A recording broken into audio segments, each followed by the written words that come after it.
Assalamualaikum warahmatullahi wabarakatuh. Perkenalkan, nama saya Rahmi Alvina dari kelas KPIC mata kuliah metodologi penelitian komunikasi. Di sini saya akan membahas proposal saya dengan judul Strategi Komunikasi Organisasi Himpunan Mahasiswa Islam dalam melakukan basic training latihan kader 1 Palembang. Berikut adalah latar belakang dari penelitian saya. Komunikasi adalah suatu aktivitas penyampaian informasi, baik itu pesan, ide, gagasan dari suatu pihak ke pihak lainnya, bisa secara langsung maupun tidak langsung. Strategi pada hakikatnya adalah perencanaan dan manajemen untuk mencapai tujuan. Sedangkan organisasi adalah tempat bertemunya dua orang atau lebih untuk melakukan proses kerjasama dalam rangka mencapai tujuan bersama. Selanjutnya, rumusan masalah. Dari paparan di atas, maka rumusan masalah yang saya ambil dalam penelitian ini adalah bagaimana strategi komunikasi yang digunakan oleh organisasi HMI Komisariat Dakwah Palembang dalam kaderisasi anggota baru. Selanjutnya, metodologi penelitian. 1. Jenis dan pendekatan penelitian. Penelitian ini menggunakan metode penelitian kualitatif dengan pendekatan deskriptif, di mana penelitian ini berusaha menuturkan pemecahan masalah yang ada berdasarkan data-data, hasil observasi, wawancara, dan dokumentasi.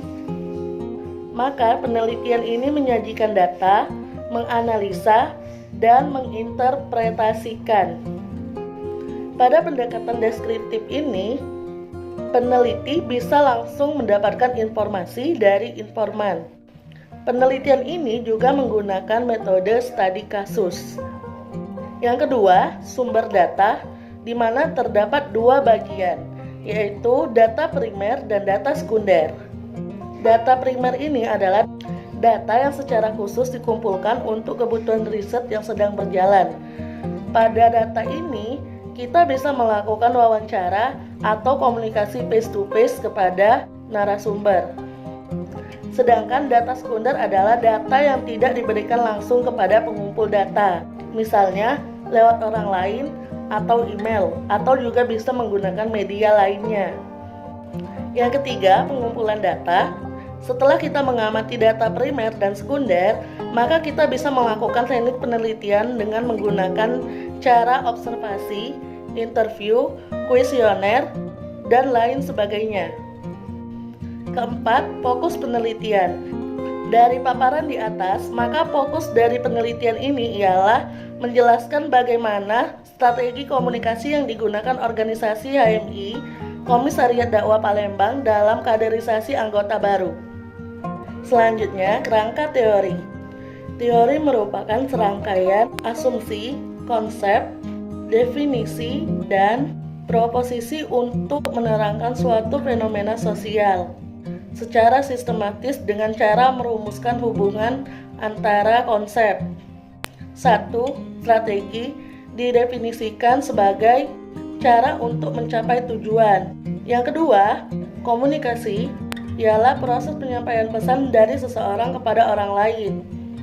3. Strategi komunikasi ialah perencanaan dan manajemen untuk mencapai suatu tujuan.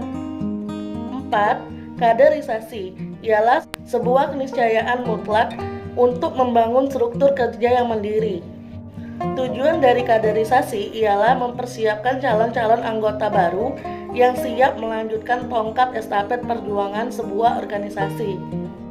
Sistem kaderisasi pun memiliki 4 proses, yaitu 1. Pengenalan, 2. Training, 3. Pengarahan, 4. Pemantauan kinerja.